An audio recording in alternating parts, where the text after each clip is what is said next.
Welcome back to Game-Based Learning in the World Language Classroom, the why, what, and how. I'm Madame Sensei. I teach Spanish, French, Japanese, and English to high schoolers out here in the beautiful Pacific Northwest. And boy, I sure am long-winded because I've again had to cut this previous episode into two to keep it under 10 minutes. So we've been talking about project-based learning. And I'm trying to convince you, even though I'm talking an awful lot, that this is going to be really easy. It's far easier than writing these giant 50-question final exams and then having to sit down and grade them all. And it's so mind-numbingly boring to do that. All right, this is going to be fun. And there's a lot of work up front just thinking about it. Just thinking about it and making sure that logistically you've got it all down. And then you can get to the fun part. And your students are going to remember your class forever. So, we talked about a lot of the logistics about how to embed the games and scaffold the games so that the students are working on the vocabulary and the skills that they need to be successful.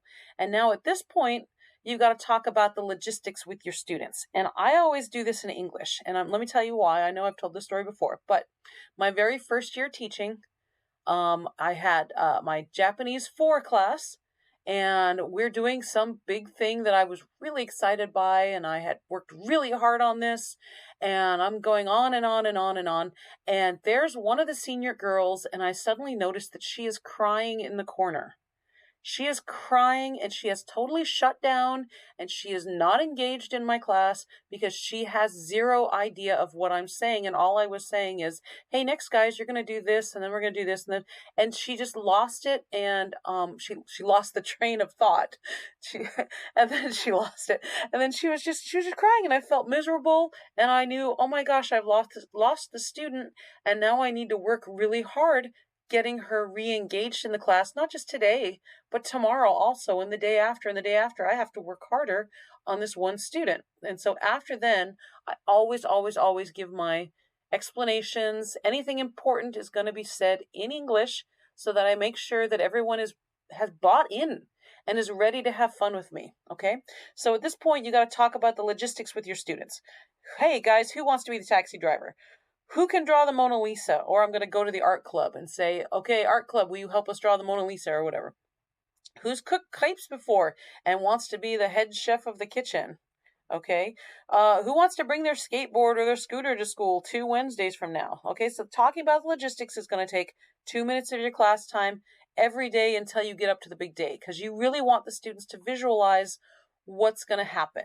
Okay, you need to be able to, the students are going to know the vocabulary better. They're going to hold on to the vocabulary better if they can imagine what's going to happen when they walk into the room on the big day. All right. If the logistics include having the students bring in food or plates or some item from home, make a list on the board and go over it daily. Okay, Bob, are you still going to bring chocolate-covered strawberries? Okay, and then you can use that list in like a little mini TPRS of hey, what are you? Who's going to bring the strawberries? Bob says he's going to bring the strawberries. Okay, but go over the list in English, and then you can work it into your lesson. All right, that reminds Bob to bring them in. All right, I had, oh my God, one year we were going to play restaurant, and one year every single student forgot to bring. Oh, you know what? I think we had a snow day in between or something. But every single student forgot to bring what they were going to bring. So we just brought out the plastic food and it was fine. But still, I had gone over it every single day with them. It was just, it was that post-pandemic year. What can I say? Okay. This part of your logistics, anything the students need to decide they could do during this logistics phase. Okay.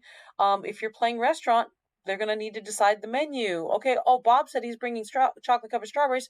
How much is that going to cost on the big day? Okay, and then you can work that into your TPRS, and you can work that into everything else. But, when setting it up, make sure the students can visualize everything. They can create the signs for the store, the menus for the restaurant, whatever you need. Okay, that's part of the logistics. Have them decide who's going to be the customers and who's going to be the salespeople and waiters. At what point are they going to switch? okay? Because you want them playing both roles so that everybody gets a chance to eat or play the game or whatever, okay? At this point, decide if you're going to let them have a cheat sheet. Decide if you're going to let them glance down at the cheat sheet. Decide if you're going to let, like first year students, I say, okay, you can write down one thing, you can write down two things, whatever. The scaffolding, are we going to have it up, guys? Do you think you can do it without the scaffolding? I let my students buy into it as much as possible. And then practice, practice, practice. I cannot emphasize this enough. You don't just say, hey guys, we're going to make crepes on Wednesday and I expect you all to speak French the entire time. You got to give them a chance to practice as if they're making crepes so that when you do make crepes, it's going to be easy for them, okay? Go over all the vocabulary that they need, 2 minutes a day, have them practice their sentences on each other, and then, like for Spanish, I'm one of 4 Spanish teachers. I have to follow the textbook. So when I'm doing some crazy project, I still need to be following the textbook, and maybe the textbook they're not like, oh, we just made muñecas quitapenas the other day, okay? And my colleagues were not doing that. I still had things I needed to teach out of the textbook, but I wanted to get my students ready for muñecas quitapenas, okay? Worry dolls.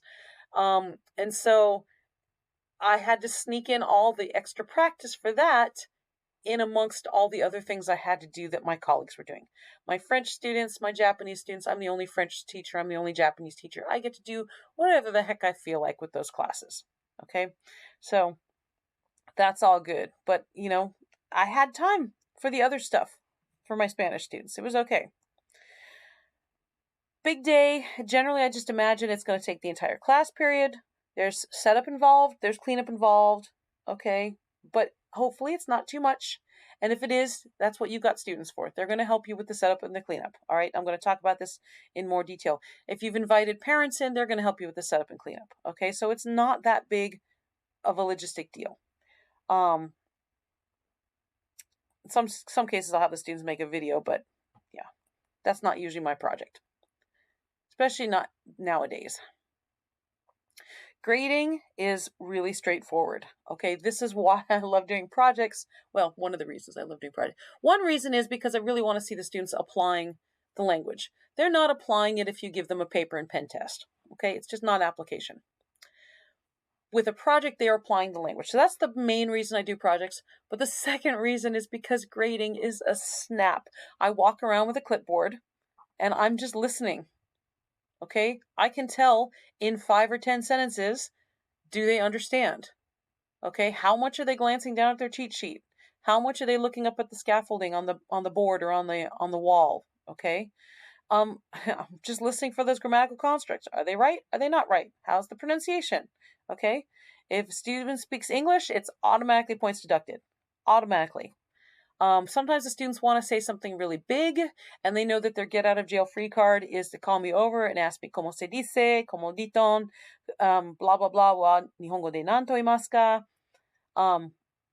Whatever, it's okay as long as they're not giving me. I told them one year I had students trying to do whole sentences like that, and I'm like, no, I'm not going to do that. Okay, you can ask me for isolated words, and I'll help you piece it together, but that's your get out of jail free card. Everything else in the target language. And a lot of times grading is just done, I'll be able to tell if you understood me or not. I'll be able to tell if you understood all the instructions that we were building up to or not, okay? Here in Minecraft, we're building gardens. I can easily look at the garden and say, is it following the rules of the garden? Okay? I can also have them look at each other's gardens and comment on them. Here's an escape room.